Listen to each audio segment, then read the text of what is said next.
It's Ivy Slater, and you're listening to Her Success Story podcast, a show where gutsy businesswomen share their success journey.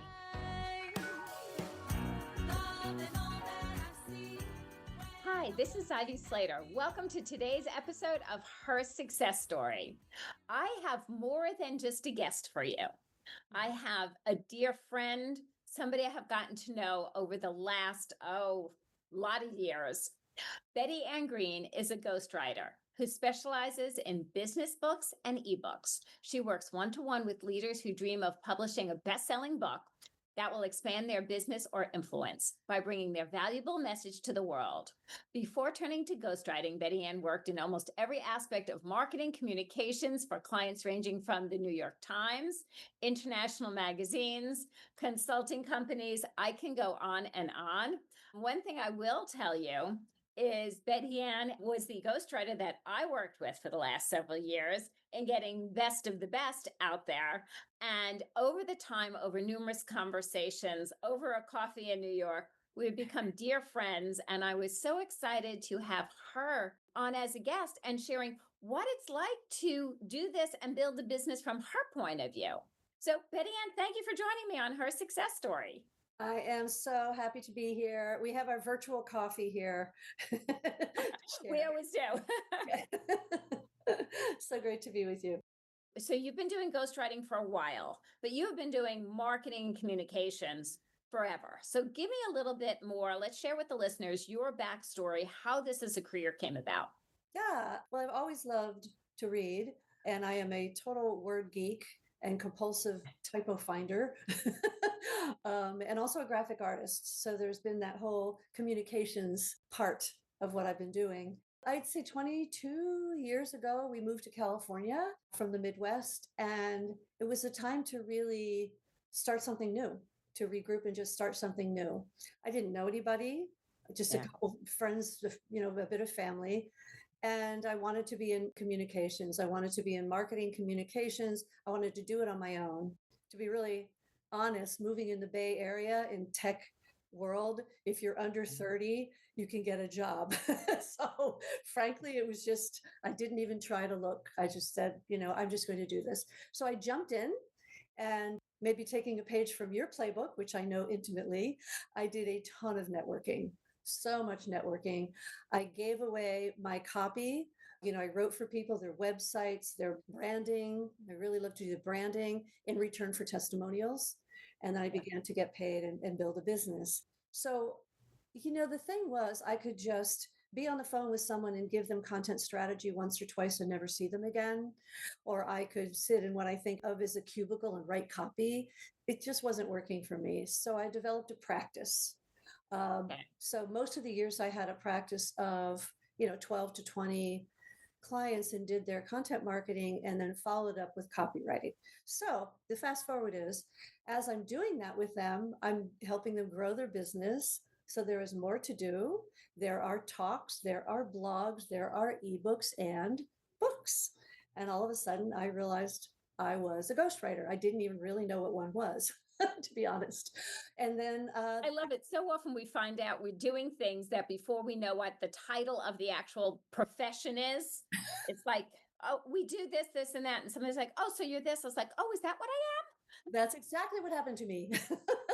And at the time I had probably this image of a ghostwriter like a lot of people do. It's that person who's writing the unauthorized biography of a celebrity, writing all this dirt about it, which it absolutely isn't. And I can get into that later. And then the last several years, I've just decided that's the part I really love. I really love writing nonfiction books for people who have a message to send and a business to grow. And that's what I've been doing since. I had so much to ask you. As you built your network out in the Bay Area, when you moved out to the West Coast, how did that transition? So when you hunkered down in the last few years and said, you know what, I want to do a bunch of books a year. I want to work with a few clients a year. I want to redefine. I think it's such a point of sometimes it's hitting a wall. Sometimes we hit that inflection point. What was that point for you that the light bulb went off and said, I'm ready to do this differently? That's a great question. I think that part of it was I love my practice of clients It was a very an unusual business model, first of all, because it worked for me personally and it worked for them. It just organically happened. Right. It got to the point where I found myself, well, I'll tell you very honestly, became sort of never ending. Like there was always the next email campaign and always the next, which I loved. But there's something about start and finish about a book. So I just began really loving that more. What was fortunate at that point is that I had some contacts who were publishers, one of whom published your book. And I had a great network by that time. So this is after, 10 years or so. I had some great contacts at that time that it was natural. Well, first of all, my clients they wanted to then publish books. So I continued to write with them. They refer me to people. Yeah, it got to that point where, you know what? I just decided, I threw it out into the You ether made the and decision. said, this is really the way I want to spend my next several years. And interestingly enough, the day after I did that, I talked to a little networking group about it. Wow, that's what you're going to do? Yes, this is what I'm going to do. Literally the day after, I got a major referral from someone who introduced me to the Sarah Victory Company, and I am their go-to ghostwriter since that time, plus some of my own contacts. So, It's you know, so interesting because sometimes it just takes that making a decision yes, that starts shifting everything. that's what happened to me. Now, building it, it hasn't been easy peasy entirely. I've had to pay my dues over the years, around how to go about it and how to do it efficiently and how to get clients. But yeah, that's how it happened for me. Well, you've built out a methodology. Yes. Because I know when I worked with you, it was very much, it was like, if you would have given me just the best of the best to sit down and write, I would have written a little bit about this and a little, because my first book I did on my own without a ghostwriter. And Yeah. I just kind of did it everywhere and anywhere. And there was, and then piecing it together was such a massive project. Such Yes. massive, because there was so many streams of thoughts, and I was like, this is important content, but does this go as this? And when we work together, you have a very clear methodology that takes the author through a process Yes. that lightens so much of the angst in the writing the book. Great. Yes. I've been told I help people lower their blood pressure when it comes to 100%. getting their message out there. It gets the message out, but it was just like, okay, today this was the time, and this is exactly like we built the outline, and then you had the methodology, and it was just clear. I had no idea, and I was able to, and this is listeners, if you've been listening to her story for a while and you have gotten to know me at all, you will not be surprised that you get me to release control. And I surrendered control to Bettyanne because you had this very clear process that it was like every call there was a methodology to. Yeah, yeah. And a good ghostwriter should do that. Definitely. I mean, they don't always mesh. It's a very personal experience, right? It's Yeah. an intimate, no surprise we became friends. I mean, I don't with all my authors, but yeah, it's a very intimate and personal experience. It's important to get down what the theme of the book is, what you're trying to say, who you're trying to say it to, what you want your book to do for you. Those two, they're not the same thing. Not the same thing. And then what are the main themes? And it's breaking down the main themes. Now, you had already done some of that when I met. We did. And then you do literally figure out an outline, a skeleton of the book. We switched it. It wasn't always the same. We changed the titles quite often, but it's just the structure of laying out the message that you want to give to your reader. And you're like everyone else. I mean, you're like me. I would have a ghostwriter to write for me, to be honest, that we're in our own expertise. We don't even know how to explain it often. As I say to people, you can't see the picture because you're inside the frame. So, Right. And you have right? an ability, you asked pointed questions, you pull stories, like, without saying, oh, Ivy, give me a story. It's like, oh, so let me ask you this, Ivy, like, so can you give me like an example? Like what, tell me about a client, like so I can get a picture. So I wasn't trying to write the story. I was literally talking to you in a form of like very natural communication, to help you understand the concept of what you're talking about. And then it's like, oh, well, you gave me the clients. I'm like, and then I'm going to change it. And it just made it simple and doable as opposed to a very intimidating process. Oh, I'm so glad. I'm so glad. Well, and authors are different. You are someone who is so about your clients that that's where I went. That's how I did it. I mean, I really feel like it's a collaboration. It's the author's message. I don't want to create their message. Having a 2-hour phone call, recorded phone call every month was very much that process. That's definitely the process. And that way, the other piece of it is when we're talking, and we're not writing and self-censoring and Yeah. correcting ourselves and getting writer's block and all those good things. When you're just talking it out, that's when the gems come. That's when it becomes your unique message. So that's the part I love, is pulling out, the gems by questioning. That's the way it has typically worked for me. Okay, let me ask you this. Do you still network? Or how did that transform for you? Oh gosh. Because I know it's a big part of the early stages of building a business. And Yeah. then your network got bigger and bigger and bigger globally. Yes. Yes. The pandemic had a lot to do with shifting that. So I can't say that I did something intentionally that I would have liked to have done. Yeah, I mean, I've been fortunate enough that there has been enough work. So I have to admit, in the beginning, the networking was huge. I was very intentional about it. You're right. I built my network and my business, even in the client practice days, frankly, was 90% referral. So I'm not networking like I used to. I feel like I should. So it's probably not the answer you'd like to have. No, I just want honest Yeah. because different people transform differently. Right. And you went from doing a ton of marketing with a lot of clients Yes. to ghostwriting, which you only do so many books a year. Well, yes, and that's definitely the piece of it. And by that time, I had the client content marketing group. Like I don't know what I would tell someone who's just starting and saying, "Oh, I want to be a ghostwriter." I'm not sure exactly what I would tell them, because it was being out in the network of content marketing folks. And by the way, I work with mid-sized companies and they all need it. They all need content marketing. So it was actually not necessarily always easy, but I could make it quite broad.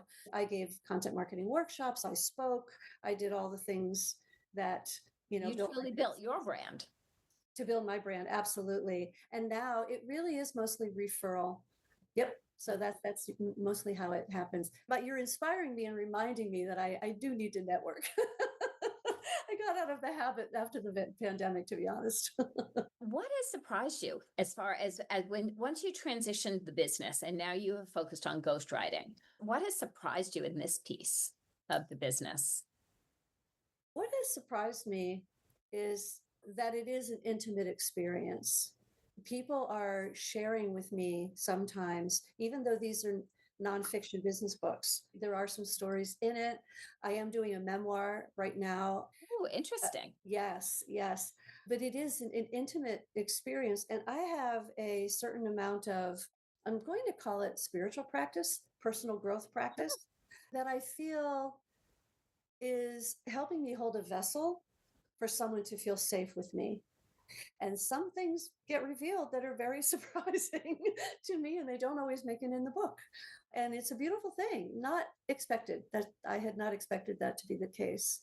One of the most amazing books I've done is a woman who is El Salvadoran. English is not her first language. Actually, our fellow publishing colleague contacted me and said, she says she's written the book, but this is beyond our editors. Would you take it on? And I said, absolutely, positively. It was about her 10 years in a domestic violence relationship. Oh, wow. 3 children. She had since, it was years ago, she was since married. Her children were grown, and I think she felt she could tell the story. Whoa, she should not be alive today. I will just tell you. And what she wanted to do was write this book to help other Latina women to either escape, as she did, incredible story, or avoid, getting into a situation like this. And that was, that fell into my lap one day. Wow, that was a surprising and beautiful experience. You don't think about that as the ghostwriter of what you're going to receive in stories of sometimes they're not easy. Yes. Even business wise, sometimes what is shared and the reality and the authenticity and the vulnerability, I didn't think about it that way from your point of view of what you have coming into you, what you're receiving. So you do need to have a very strong spiritual practice. Yes, or at least a tough skin. I'm not sure the thick skin. I'll encourage a strong spiritual practice any day. Okay. Yes, me too. Me too. Well, and it helps me. Yeah, it helps me just give my authors the space they need, because that's what makes their unique message. You are uniquely qualified to share the message that you're sharing in your book, in my belief. No one can do it the way you can do it. And it's a matter of finding that, in my authors. What is their unique angle of the message that they want to send? So it's beautiful and it's surprising sometimes. Let me ask you this. Yes. For our listeners who are out there and saying, I always said at some point I'm going to write a book. I always said at some point I'm going to write a book. One day I'm going to write a book. Okay.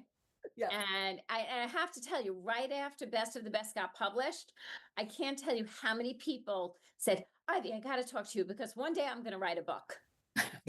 Every cocktail party I've ever been to. Oh, I'm writing a book. What's the one piece? Yeah. What is the one piece of advice when somebody says in that cocktail party and somebody says, yeah, one day I'm going to write a book. What is the one tip or piece of advice you would share forward to that person? I tell them, then start now. Look at the content that you have, especially a business book. Yeah. Look at the content that you have.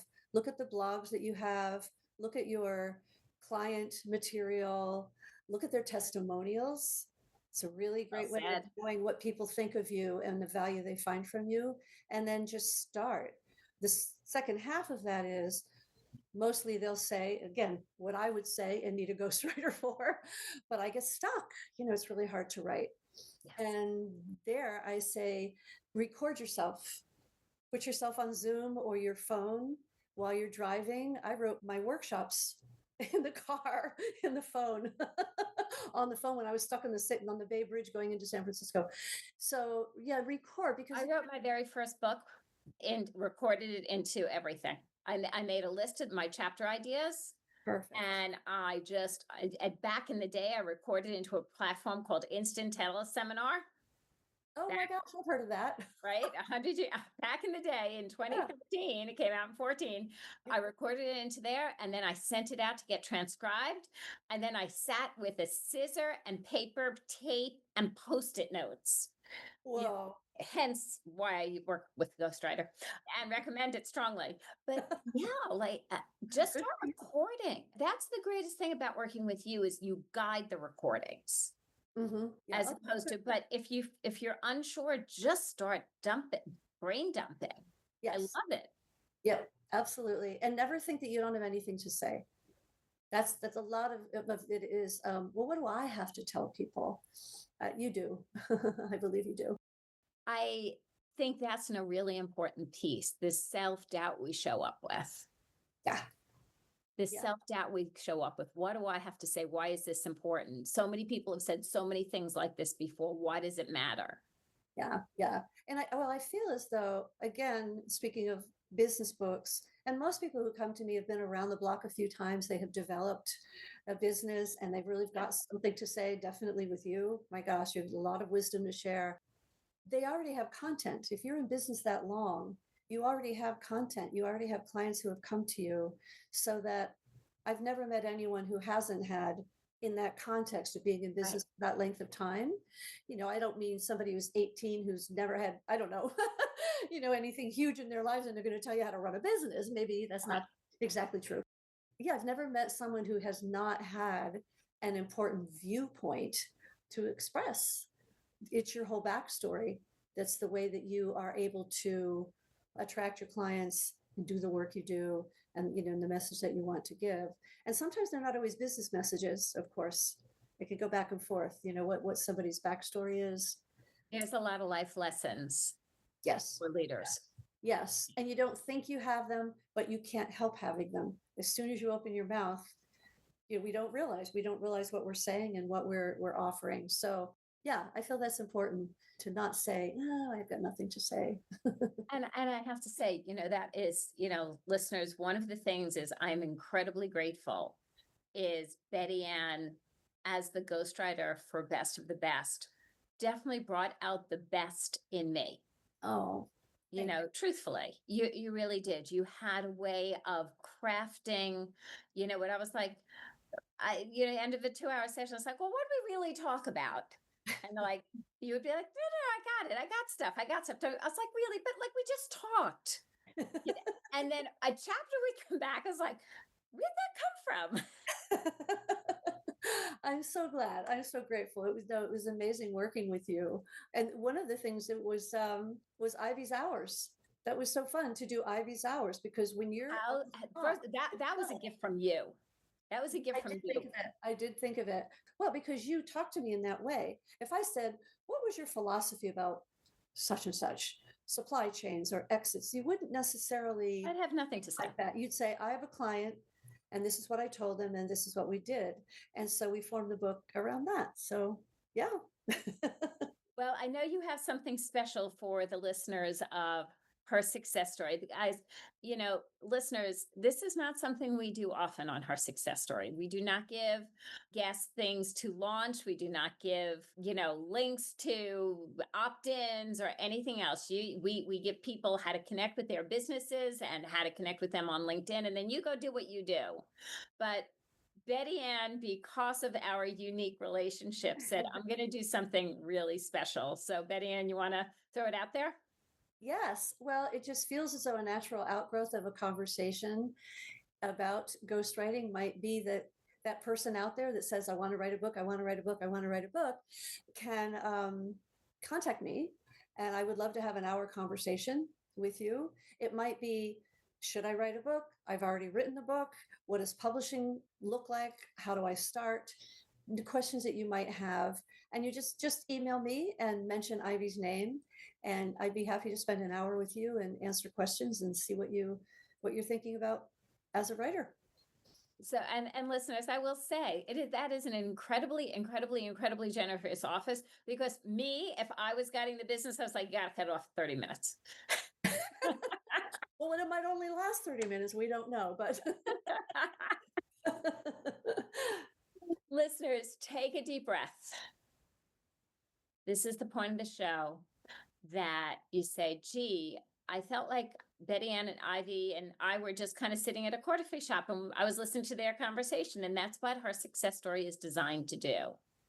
Now, think a moment. What did you take away from today? What was meaningful? What was important to you? Was it, gee, I haven't thought about content marketing. Gee, I want to write a book. Or, gee, this isn't for me, which is fine. But think about what was helpful to you and why. Identify an action item for yourself, write that item down, make a decision, and do it. Feel free to share it in the show notes. Reach out to me on LinkedIn. Reach out to me through Slater Success. Reach out to Bettyanne. Her information and links are in the bio here. But most importantly, know if you tune in every week to her success story, every week you're coming away with an action item and you will be moving yourself forward. Bettyanne Green, thank you so much for joining me here today. Thank you very much, Ivy Slater. It's been a pleasure, as always.